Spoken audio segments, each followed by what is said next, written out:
ሰላም ሰላም ውድ አድማጮቻችን፣ ይህ የስፖርት ነው። ቸልሲን በሚመለከቱ መረጃዎች ተመልሼ መጥቻለሁ። እንግዲህ ቸልሲን ስናነሳ የትናንት ምሽት መረጃዎች ለቸልሲ በጣም አስቸጋሪ ነበሩ። አድማጮቻችን ብዙዎቻችሁ ተመልክታችሁታል። ሪሲ ጄምስ የሃምስትሪንግ ጉዳቱ እንደገና አጋጥሞታል። ኮንትራቱን አዲስ ኮንትራት ከፈረመ በአጭር ጊዜ ውስጥ ነው ይህ ሁኔታ ያጋጠመው።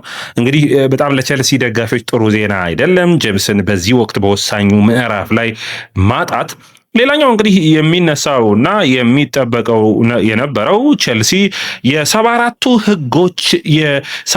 ህጎች የጣሰበት መንገድና ያንን ሁኔታ በሚመለከት ቸልሲ ለእንግሊዝ ፕሪሚየር ሊግ አሳውቆ እንደነበረ የሚታወቅ ነው። ታዲያ ለዛ ቅጣቱን በመጨረሻም ተወስኗል። ታዲያ ይህ ቅጣት በተለያዩ ሁኔታዎች የሚከፈሉ ነው ተነቧል። ዴቪድ ኦርነስቴን ነው ያደረሰው ያንን መረጃ የምናደርስ ይሆናል። ሌላኛው ከስካይ ጀርመኒ የወጣ መረጃ ነው። ከስካይ ጀርመኒ የወጣ መረጃ ነው። ሳሻ ታቫኔ ትባላለች። የሊየም ሮሰነሪ ቸልሲን የመልቀቅ ጉዳይ የሚል ነው። እንግዲህ እነዚህን በዚህኛው ፕሮግራማችን እናቀርባለን። ኤንዞ ፈርናንዴዝ እና ፓሪስ ሰን ጀርመንን የሚነሳ መረጃዎችን የማጋራችሁ ይሆናል። ወደ አድማጮቻችን የስፖርትን ላይክ፣ ሼር፣ ኮሜንት፣ ሰብስክራይብ ማድረጋችሁን አትርሱ። እንግዲህ ቸልሲ የዝውውር ቅጣት ወይም ደግሞ የትራንስፈሩን ወይም ማካሄድ እንዳይችል ታግዷል። የታገደው ግን ለ2 ዓመት ይህ እገዳ የማይሰራ ይሆናል። ከ2 ዓመታት በኋላ ያለው ሁኔታ ታይቶ ነው ለቸልሲ ላይ የሚደርሰው ውሳኔ የሚታወቀው። ታዲያ የታዳጊዎቹን የማስፈረም ሂደቱም ለሚቀጥሉት ጊዜያቶች እንግዲህ ሊያስቸግር የሚችልበት ሁኔታ አለ። ምክንያቱም አሁን በሁለቱም በኩል ነው ቸልሲ ቅጣቶች እየደረሱበት የሚገኙት። የአውሮፓ ቻምፒዮንስ ሊግ ላይ እንደምታስታውሱት ዩኤፋ ጋር ውሳኔዎች ላይ የደረሰበት ሁኔታ አለ። ሁለተኛው ውሳኔ ደግሞ ይህንን የዛሬውን የሚመለከት ደግሞ እንግሊዝ ፕሪሚየር ሊግ የቀረበው ቅጣት ነው። በአጠቃላይ ቸልሲ ቀጣይ አስቸጋሪ ጊዜያቶች ከፊቱ የሚጠብቁት ይሆናል። አስቸጋሪ ብቻ ሳይሆን ፈታኝ የሚሆን ናቸው።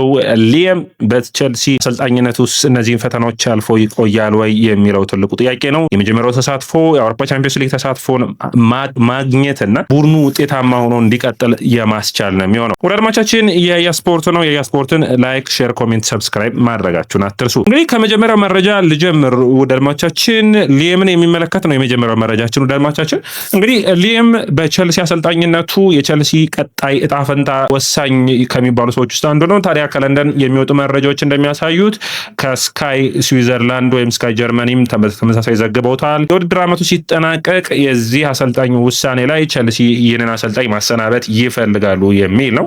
እንግዲህ ይህ ትንሽ አስቸጋሪ ነው ለቸልሲ። በእንቅርት ላይ ጆሮ ደግፍ እንደምትሉት ነው። አሰልጣኝ በመቀያየር ብቻ ውጤት ይመጣል ወይ? ቅጣቶቹ እየመጡ ነው። ሁለተኛ የሚሆነው ደግሞ የአሰልጣኝ መቀያየር ነው።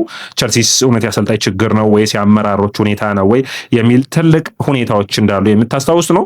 ታዲያ አሰልጣኙ ባለፉት ጊዜያቶች በተለይ ያልተጠበቀ በኔ እይታ በዮርገንሰን እና ሳንቼዝ መካከል የፈጠረው ፉክክር ልክ አልነበረም። ይህንን ፉክክር ብዙዎቻችን እንደተረዳ ነው ሳንቼዝ ዋና ግብ ጠባቂ ሆኖ ፊሊፕ ዮርገንሰን ደግሞ ሁለተኛ ግብ ጠባቂ ሆኖ የተረጋገጠ ነበር። እዚህ ላይ የፈጠረው አዲስ ቀውስ ትክክል ነው ብዬ አላምንም። የተከላካይ መስመሩም ጥሩ ለውጦችን አምጠው ነበር። ነገር ግን ችግሮቹ እንደገና እየተከሰቱ ይገኛሉ። የቡድኑን ማንቱማን ፕሬሲንጉን ወደ ቸልሲን ወደ መልሶ ማጥቃት አይነት ቡድን ለማድረግ የሞከረበት መንገድና ውጤታማነቱም አስቸጋሪ የሆነበት ያ መታየት የሚጠበቅበት ነበር። እነዚህ ሁኔታዎች ላይ ትንሽ መታሰብ የሚጠበቅበት የሊየምን ችግሮቹ ነው መነሳት የሚጠበቅበት ነው። ነገር ግን አንድ አሰልጣኝ ሁሌም እንደምንለው በእግር ኳስ የ2 ዓመት ጊዜ ሊሰጠው ይጠበቃል። ምክንያቱም እሱ የሚፈልጋቸውን ተጫዋቾች ለእሱ ታክቲክ የሚሆኑ ተጫዋቾች መጣው በጨዋታው ላይ ሲጫወቱ አይተን ከዛ በኋላ የእሱን ሁኔታ የሚቀበሉ አይነት መሆን አለበት እንጂ አንድ አሰልጣኝ በሮማን አብራሞቪች ጊዜ እንደነበረው በፍጥነት መጣው የቸልሲ ስብስብ ራሱ ጥራት አለው ወይ የሚል ነው።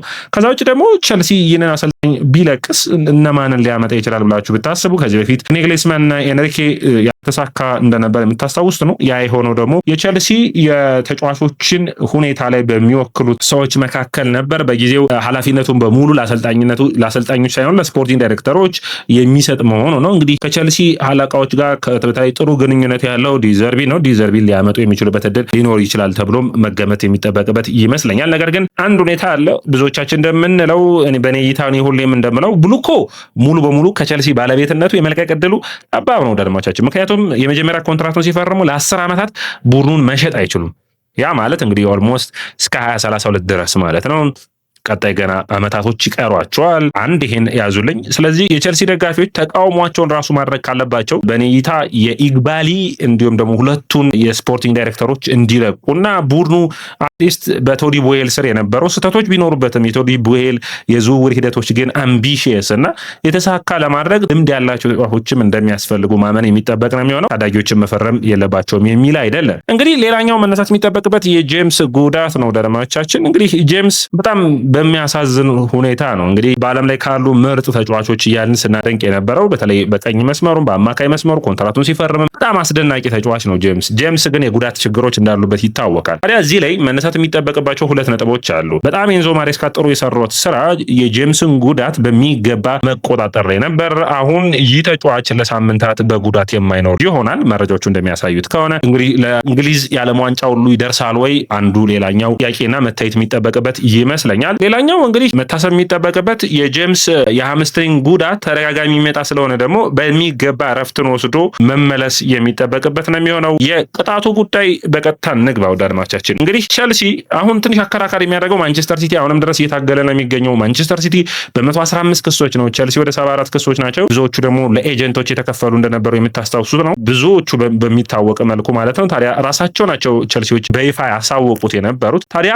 ይህንን ሁኔታ በሚገባ ያጠናው ዩኤፋ ውሳኔዎችን እንግሊዝ ፕሪሚየር ሊግ ውሳኔዎችን መወሰን ጀምሯል። የወሰነው አንዱ እንግዲህ 10 ሚሊዮን ፓውንድ አካባቢ ነው። ይህ ክፍያ ከዛ ውጭ የቸልሲን ታዳጊዎችን የማያስፈርም ሂደት ደግሞ ታዳጊዎችን ማለት አካዳሚ የሚሆኑ ተጫዋቾችን የማያስፈርም ይሆናል። ነገር ግን ይህ የዝውውር እገዳ ለ2 ዓመታት ያክል የሚሆን አይደለም። ከ2 ዓመታት በኋላ ነው ቅጣቱ በቸልሲን በስታንዳርድ ከታየ በኋላ ነው በዝውውር ቅጣቱም በይፋ ሊሆን የሚችለው። ብዙ አይነት የመካተት የሚጠበቅባቸው ሀሳቦች አሉ ቸልሲን ለመቅጣት ማለት ነው። ስለዚህ በዚህ በኩል ጥሩ የሚባል ነው። እንግዲህ ሁሌም ደግሞ ተከሳሽ እየተደረገ ከሚጠበቅ ይልቅ ቸልሲ ሙሉ በሙሉ እምነቶች የሚጣሉበት ከዛ ውጭ ከቅጣቱም የሚያልፍበት ጊዜ ይሆናል ተብሎ የሚጠበቅ ነው የሚሆነው። ወደ አድማቻችን እንግዲህ ፓሪስ ሰን ጀርመንን እና ሌላኛው የሆነው የኤንዞ ፈርናንዴዝን ጉዳይ አንዱ መነሳት የሚጠበቅበት ነው የሚሆነው። ወደ አድማቻችን አሁንም ፓሪስ ሰን ጀርመን የዚህ ተጫዋች ፈላጊ ሆነው ቀርበዋል። የሳውዲ ክለቦች፣ የእንግሊዝ ፕሪሚየር ሊግ አንድ ቡድን፣ ፓሪስ ሰን ጀርመን እና ሪያል ማድሪድ የዚህ ተጫዋች ፈላጊ ሆነው መጥተዋል። ታዲያ ቸልሲ ይህንን ተጫዋች በዝውውር ያገኛል ወይ የሚለው እንግዲህ ትልቁ ይለቃል ወይ የሚለው ትልቁ ጥያቄ ነው። ነገር ግን ቸልሲ እንግዲህ አንድ ነገር ማድረግ የሚጠበቅበት ይመስለኛል። በተለይ ኤንዞ ፈርናንዴዝን ማቆየት የሚጠበቅበት ነው። እንግዲህ በብሉኮ ግሩፕ ጥሩ ነገር የሰሩት ወሳኝ የሆኑ ጥሩ ፈራሚዎቻቸውን ስብስቡን እንዲለቅ አላደረጉም። ያ ጥሩ ኳሊቲያቸው ነው የሚባል ነው። እንግዲህ የቸልሲ ደጋፊዎች ደግሞ ከባድ የሆነ ተቃውሞውን ለማዘጋጀት እያሰቡ ይገኛሉ። ነገር ግን አሁንም በቸልሲ በተለይ ሜዳ ላይ የሚገቡት ዩቲዩብ ላይ ያሉ ናቸው እንጂ ሜዳ ላይ ያሉት አይደሉም ይህንን ሁኔታ እያደረጉ የሚገኙት። ስለዚህ እነዚህ የሚያቀርቡት ተቃውሞዎች ምን ሊሆን ይችላል የሚለው እንግዲህ አንዱ ትልቁ ጉዳይ ነው የሚሆነው አድማቻችን። ምክንያቱም በዝውውር ሂደቶች ላይ የሚመጡ ተጫዋቾችን የቸልሲ ጥያቄዎች ተመሳሳይ ናቸው። ባለቤቶቹ ባይለቁም ግን አትሊስት የዳይሬክተሮቹን መልቀቅ የቸልሲ ደጋፊ የሚጠይቅ ይሆናል። ያ የሚረጋገጥ ከሆነ ደግሞ ቸልሲ ውጤታማ የሚሆን ነው። እንግዲህ ቅጣቱ አትሊስት ቸልሲ የነጥብ ቅጣት አለመቀጣቱ በሌሎች ቡድኖች ላይ እንደታየው ህጎቹን ለጣሱት፣ ሁለተኛ ደግሞ የነጥብ ቅጣት ብቻ ሳይሆን የትራንስፈር ባኑ ወይም ደግሞ የዝውውር እገዳው ለአሁን አለመሆኑ በጣም ጥሩ እድሎችን የሚያመቻች ይሆናል ብዬ አስባለሁ። ሌላኛው እንግዲህ ውድ አድማጮቻችን ቸልሲን በሚመለከት ይህ ውዝግብ የፈጠረው የቸልሲ ዳኛውን የመክበብ ሂደት በብዙዎቹ እንግዲህ እንደ መቀለጃ እየዋለ ይገኛል። እንግዲህ የቸልሲ በተለይ እዚህ ውሳኔ ላይ የተሳተፉን ተጫዋቾች እንዲሁም ሁኔታዎችን ይህንን ሁኔታ መፍትሄ ለማምጣት መሞከር ያለባቸው ይመስለኛል። አጠቃላይ ውድ አድማጮቻችን ዛሬው ያስኳቸው መረጃዎች እነዚህን ይመስላሉ። የያስፖርት ነው። የያስፖርትን ላይክ፣ ሼር፣ ኮሜንት፣ ሰብስክራይብ ማድረጋችሁን አትርሱ።